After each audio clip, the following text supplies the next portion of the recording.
This is Steve Mitchell. This is the third video that I'm making on this set of creation topic and about particularly the day age interpretation of the book of Genesis. Hang in there. I think there's some good material in this, and it's probably the most important video of this series.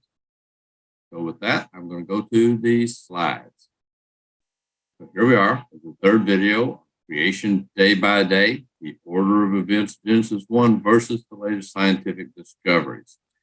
The first video that I did covered about 10 billion years of history. That's a lot to cover in one little video. Video 2 didn't cover but 3.5 billion years. And we just have a few 100 million years to go. And luckily we have just a couple of more creative periods to talk about as recorded in the book of Genesis. Now, as with the previous videos, I'm going to begin by making it clear that I believe that the three legs that support my kind of Christian faith are the creation, the deity of Jesus shown by his resurrection, and also the personal experience that you get by knowing him, my own personal experience in knowing him. But here we're going to talk about God as the creator.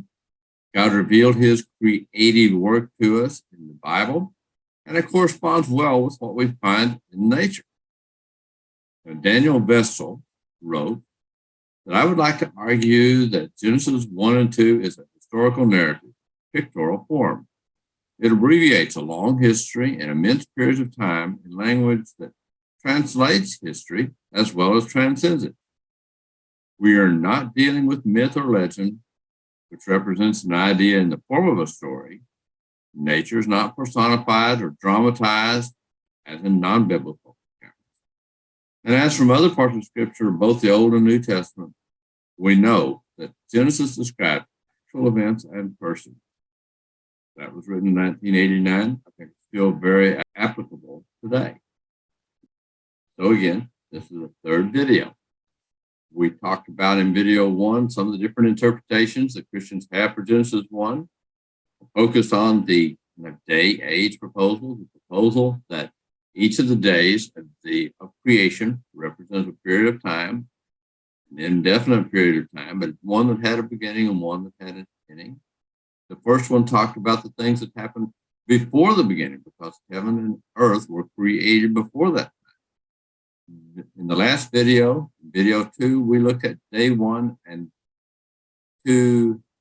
In the last video, we looked at day 1, 2, 3, and 4. We looked at those first days and we saw what was created then. And now in this one, we're going to look at days 5 and 6. So again, to review, we looked at those first 4 periods of time. We looked at a period of time before creation. And then we talked about day 1. And we saw that within these first 4 periods, we see a planet that's being prepared for humans eventually. We saw when light, including the sun and moon, appeared with days and seasons. We showed them how God created an atmosphere, a wonderful water cycle to enjoy. He created continents and he created plants, all being prepared for a more advanced form. And that's the period of time we're going to look at. Again, we're going to zoom in on that. We're going to look at day 5 and see what the Bible tells us was created on day 5. What does the scripture say? Then God said, let the waters teem with swarms of living creatures, and let birds fly above the earth in the open expanse of the heavens. And God created the great sea monsters and every living creature that moves, which the waters swarmed after their kind, and every winged bird after its kind. And God saw that it was very good. And God blessed them, saying, be fruitful and multiply, and fill the waters in the seas, and let the birds multiply on the earth. And there was evening, and there was morning, a 5th day. What we're seeing is that he is filling the areas that he has created before. He's filling the waters, and he's filling the air that was separated on day 2. Let the waters is not specific about what this looked like. It doesn't rule out some forms of common descent. It says God created the great sea monsters. They use a Hebrew word, bara, and it's uses that in Genesis 1 to denote a particularly new phase of creation. Life gets complicated. There's a lot of things taking place on here. So let's take a look at how this looks in terms of what we had learned from science as well.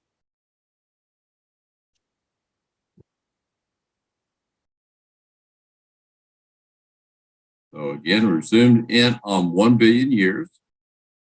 What does the Bible tell us was in place at the end of day 5? New forms of sea creatures appeared and birds appeared. So we said, well, perhaps around 400, maybe 380 million years ago would have been the end of day 4, because we saw in that clearly there were insects, and those insects would have used the sun and the moon to guide themselves and for navigation. So if they're there, we believe that the sun and moon would have been visible. The total cloud cover had gone away, and it was visible and impossible to see them. What were the creatures that it talked about as swarming? What were these sea creatures? There's a quote from Kenneth Matthews from the New American Commentary on Genesis, and he says that the God commands the waters to swarm with living creatures. The traditional rendering of nephesh is soul, generally regarded as the immaterial portion of a person. But here, the context requires us to take the term as the generic word for creature. Remember, the Hebrew language has a lot less words in it than what we have in English. Because it has so many less words, many words have many multiple meanings to them. And you have to rely on the context to tell you what is being meant. What were these creatures that swarmed? Hugh Ross describes these as soulish creatures. That's sort of what this is saying here. Now, what does that mean? What does it mean to have soulish? It means that you have some sort of life in it. Perhaps sentience could be a term which is used for that. Sentience is defined as the capacity to experience feelings and sensations. Are fish sentient? If so, are they all that way or only part of it? When did they become so? If they have the capacity to experience feelings, then are they soulish? I don't think we know a lot about, particularly when these type of things arose in the past. There's a lot of uncertainty in that. It's something that we have to still study. We can't find that type of thing, and it's difficult to determine that for fish that we have today, let alone those that might have existed in the past. There's probably no reason to believe that the oldest fish were sentient that way. This says that the oldest fish is a strange looking fish which lived in the Cambrian time around 500 million years ago. But you could argue that fish began with the Cambrian explosion. What about the sea monsters that he referred to? What were the great sea monsters?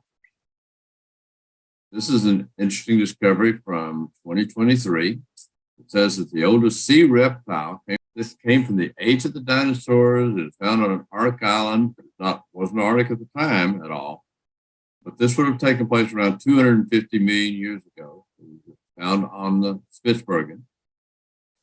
This is a case where this, to me, would certainly represent a sea monster. Would this have been what the Bible was referring to? We don't know for sure, but you could certainly argue that there were things living in that time period, maybe 250 million years ago, that could correspond to the sea monsters that Genesis is referring to. Could there have been other type of mammals? Perhaps. Dr. Ross has proposed that the fifth day of creation refers to the creation of marine mammals. But that seems to be very, very late. In fact, I would say, at least according to evolutionary predictions, we don't have solid confirmation from fossils, but it could have been as recently as 36 million years ago. The other thing which we saw was created on day 5 is birds. When did birds arrive? Well, in 2013, there was a candidate for what I did in terms of research, found this to be the oldest fossil bird, which was around 160 million years ago. And so this would be a candidate for when birds came to be. So let's look at that, put these things together, think about what day 5 might have looked like.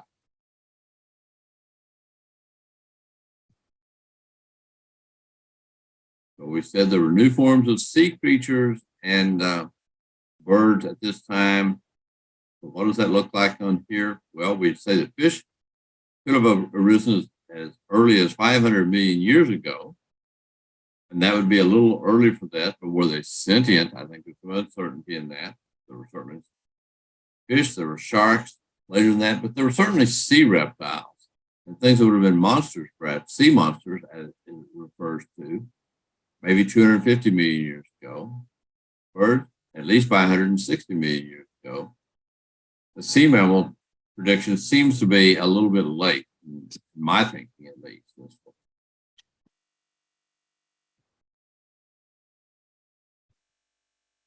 So perhaps day 5 might have looked something like this, maybe to that time when the birds were present that way. So with the creation of birds, day 5 was complete.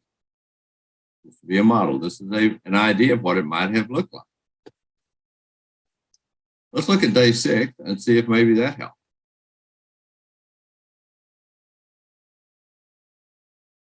Creation, a 6th day. Then God said, let the earth bring forth living creatures after their cattle and creeping things, and beasts of the earth after their kind, and it was so. And God made the beasts of the earth after their kind, and the cattle after their kind, and everything that creeps on the ground after its kind. And God saw that it was good. And God said, let us make man in our image, according to our likeness, and let them rule over the fish of the sea, and over the birds of the sky, and over the cattle, and over all the earth, over every creeping thing that creeps on the earth. And God created man in his own image. In the image of God, he created him. Male and female, he created them. This is the final day of God working on his creation this way. And we see what one of his key objectives is. He is creating a being with a spiritual dimension. He is creating mankind. He gives them special properties. We have certain things that are in common with him. So let's continue with the scripture. And God blessed them. And God said to them, be fruitful and multiply, and fill the earth, and subdue it, and rule over the fish of the sea, and over the birds of the sky, and over every living thing that moves on the earth. Then God said, behold, I have given you every plant yielding seed that is on the surface of the earth, and every tree which has fruit yielding seed, and it shall be food for you. And to every beast of the earth, and to every bird of the sky, and to everything that moves on the earth which has life, I have given every green plant for food, and it was so. And God saw all that he had made, and behold, it was very good. And there was evening, and there was morning, the 6th day.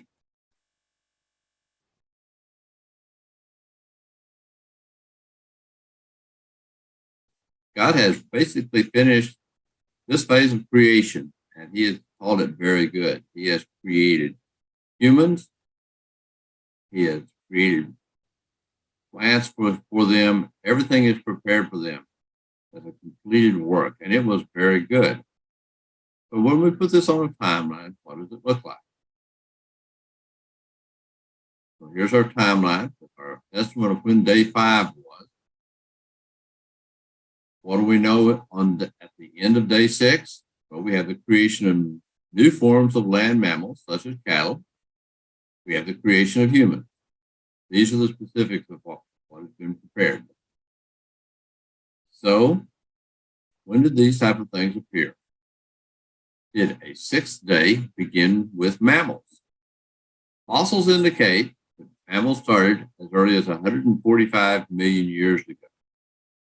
This is an article on that from 2017. It talked about the discovery of some tiny mammals that appeared about this time, 145 million years ago, and they found them at the cliffs on the coast of England. Perhaps these mammals in England were not the first mammals. In fact, we find some mammals apparently that appeared earlier. It says that there are possible mammals that appeared 220 million years ago. This is from a study in 2019. It says that there were possibly mammals in the late Triassic, around 220 million years ago. Interesting that they would say that the last common ancestor for all modern mammals lived sometime in the Jurassic, over 160 million years ago. Maybe this is a time that we could think of as being when the mammals referred to in day 6 of creation actually appeared. What other possibilities? Whatever data do we have in the Bible? Well, it talks about cattle. Genesis specifically mentioned cattle. Why? Well, at least in part because they were important to the animals that Moses was writing to. Remember, the Israelites had a problem with worshiping cows. They had a sort of a golden calf experience with Moses before. But Genesis 1 makes it very clear that they were something else that was created by God. They weren't something to be worshipped there. And they appeared fairly late. You would say the earliest fossils that we have would suggest that they were maybe 10,500 years ago. That's fairly late, but it would still fit within the time frame of what we're looking at, the potential for day 6. When Genesis mentions everything that creeps on the ground, it uses the phrase reams or creeping things. And Dr. Ross suggests that this refers to short-legged mammals. And Gordon Wenham, again, I've referred to him before, has in his commentary on Genesis, he says that it could refer to mice, reptiles, insects, or any other small creature that keeps close to the ground. If it was small mammals, well, maybe rabbits might be an example. And as it says here, they might have appeared as late as 14 million years ago in the Miocene. So again, there were small mammals that were available in this time frame. And so day 6 type of creation still seems to fit in that regard. How about dogs?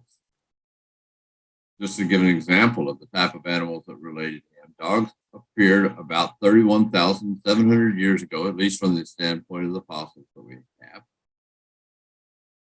So all of these are things that would be consistent with creation of mammals in day 6. So let's put this together with the previous information, put it on a timeline, and see what we find. What do we know is in place at the end of day 6? We said there were new forms of land mammals, certainly cattle, creation of animals. We know that we're rabbits. We know when rabbits and cattle appear. When I fly this out of the way, we know we've had mammals from before that time. Maybe that last common ancestor, perhaps 160 million years ago. Was God working in that way, or were they new creation? That's something that is not given to us in the text. But certainly this period, God is causing these to come into existence. And it's God's work that is forming them. So perhaps day 6 looks something like this. It goes down to almost the current time because humans appear on the scene in all accounts, both biblically and scientifically, very late in time. So let's put it together with all of the periods and see what we've come up with. So here we would have a whole picture of the days of creation, and they all scientifically would fall in basically the right order, the way Genesis records it. What happens next? Genesis 2, verses 1 through 3 tell us, thus the heavens and the earth were finished, and all the hosts of them. And on the 7th day, God finished his work that he had done, and he rested on the 7th day from all of his work that he had done. And God blessed the 7th day and made it holy, because on it, God rested from all the work that he has done in creation. That day doesn't close out. That day of rest continues. God's major creative acts in this were completed this time. So is it a day-age interpretation reasonable based on the biblical interpretation and the data discovered in nature? Let's summarize that a little slower.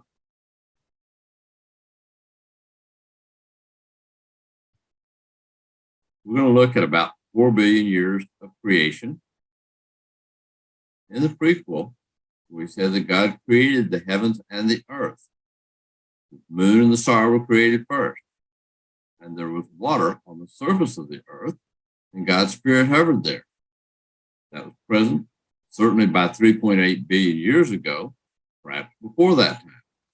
We learned from this that the observations that are being made from the surface of the earth. So from this point, we're going to look at observations from the surface, and that's what we will consider. And on a first day, light could reach the surface, and day and night were distinguishable. Plant life requires light, and it was found by 3.5 billion years ago. On a second day, we had the creation of an atmosphere, a stable atmospheric cycle. We don't have unique scientific evidence, perhaps by 2.5 to 3 billion years. That may have been true. And then we come to a third day. And on the third day, continents were in place. Maybe they were in place by 2.8 to 3 billion years ago, and there were land plants there. We saw that the creation of land plants may have been part of the Cambrian explosion, which took place about 540 million years ago. We can go to a fourth day. And on the fourth day, we said the sun and moon were visible in the skies. The evidence we had for it being in this time frame is that flying insects were present by 325 million years ago. That would suggest that the skies were open at that time. The haze had cleared away.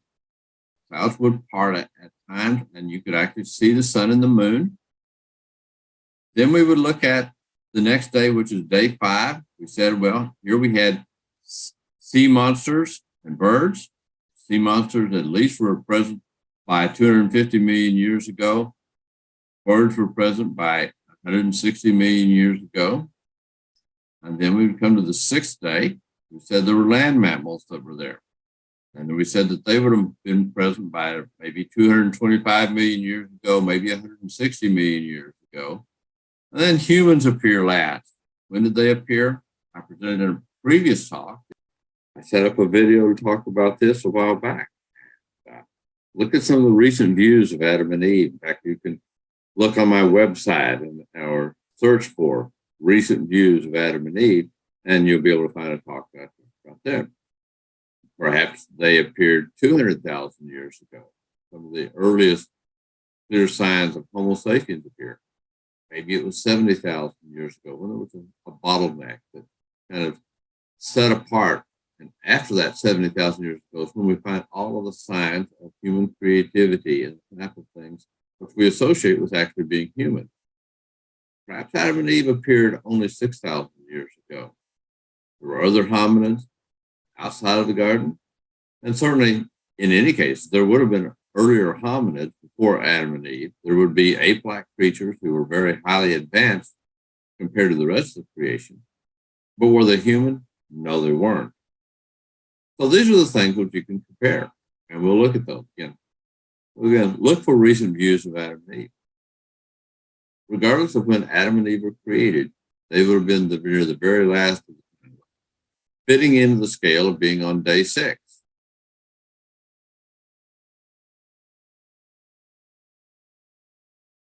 You get a complete picture of God that follows the same order that we see in Genesis. That's, I think, is totally remarkable.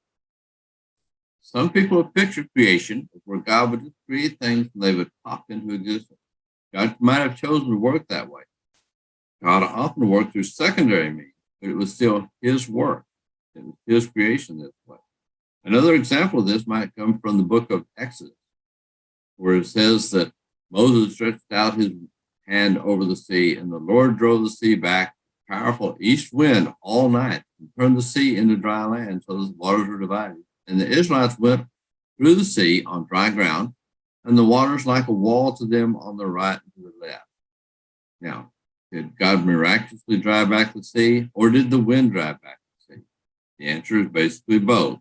God often works through processes that we call natural processes, but he was the one doing it. He did that in creation. He worked often through natural processes, but it was certainly him that was doing the creating. Those processes would have been unable, without his direction, to do that. He prepared a planet, and then he filled it. God often probably used a lot of natural selection and mutation, but without his hand, the extravagant, beautiful engineered forms of life that we see today never would have formed. He was directing DNA changes that would not have occurred by purely natural mutation, and the different processes that have been discovered for that. They required his hand and his direction to do that. When the scene was set, he created beings that could appreciate his handiwork and they could worship him and love him. At the first, we said that there are different ways that Christians have thought of how to integrate the data that we have in nature with what we see in creation. Here are some examples of these. There was the calendar day, or young earth creation, with respect to the fact that they try to honor the word. And I think the day-age model shares with them the idea that those progressive events of creation that we saw in Genesis were real. There were things that actually happened, and they happened in order, so that we can draw that from the creation day. We saw the framework. This was a framework that Moses used to explain creation in order to give an example for the work week that the Israelites would do. So God revealed his creation over this period of time, over a period of creation time. And I think that still holds true. He said that there's an analogy between God's work and our work. Creation is being revealed from God's standpoint. William Rain Craig says that it could be considered mytho-history. Still don't like the term referring it to as a myth. I think that it's still very true that this was not a scientific account. It was something that was special that way. The gap theory pointed out that there's a change between the things which took place before the days of creation and the days after. That part would be true. The day-age model. The day-age model would say that this historical narrative in pictorial form is saying that these were real events which took place, but we don't know and not specified in the Bible when they took place and how long they took. That's something which we can learn some of from science, and that's still in progress. We don't know all of that today. Genesis 1 reveals creation over 7 days, God's days. I don't think Moses saw these as calendar days or provided a scientific description.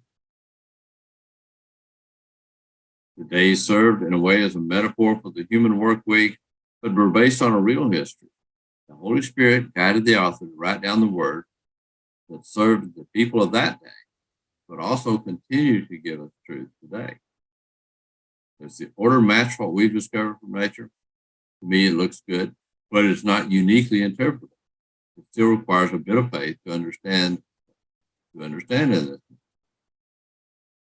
I would say that of ancient accounts of creation, the Bible has the very closest account to what we have discovered from science of anything by a long shot. In fact, what would be number 2? It's difficult to say that any could be easily compared in any real sense to nature as science sees.